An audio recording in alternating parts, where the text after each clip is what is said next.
ఒకడు కంబ్యాక్ ఇస్తే ఏ రేంజ్ లో అవుతుందో చెప్తా వినండి.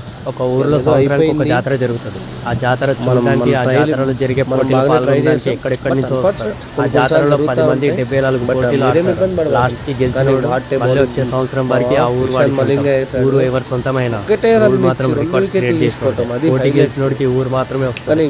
కానీ ఆ ఊర్లో ప్రతి ఒక్కరి మైండ్ లో ఉండేది గెలిచినోడు గుర్తుండిపోయేలా ఆడినోడు. ఆ 10 మందిలో ఒకటి గురించి చెప్తున్నా, గుర్తుపెట్టుకోండి. ఇప్పటి వరకు 6 పోటీలు మాత్రమే ఆడిండు. అందులో 2 మాత్రమే గెలిచిండు. కానీ ఎవ్వరికి ఓడిపోయిన 4 ఆటల గురించి గుర్తులేదు. ఎందుకంటే ఈ 2 పోటీలో వాడు ఆడిన ఆట చూసి, క్రియేట్ చేసిన రికార్డు చూసి మిగతా ఆటలని మర్చిపోయేలా చేసిండు.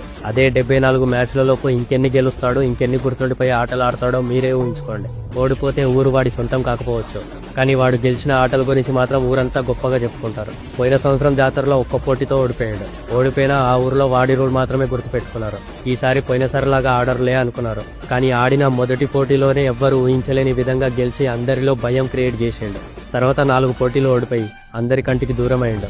ఓడిపోతున్నాడు కదా అని ఊర్లో వాళ్ళందరూ మర్చిపోయే టైంకి 5వ పోటీతో మళ్ళీ గుర్తుండిపోయేలాగా గెలిచిండు. ఆ జాతరలో పెద్దమ్మ తల్లి ఆశీస్సులు ఒక్కడికి ఎప్పుడు ఉంటాయి. కొన్ని మ్యాచ్లు ఓడిపోయిండు కదా అని మర్చిపోయినారు అంటే రాత్రి కళ్ళలోకి వచ్చి నిద్ర చెడగొట్టేలాగా గెలిచి చూపిస్తాడు. ఈసారి ఊరితో పాటు రూల్ కూడా ఈ ఒక్కడితే. ఈ సంవత్సరం IPL జాతర కాదు, SRH జాతర. SRH జాతర.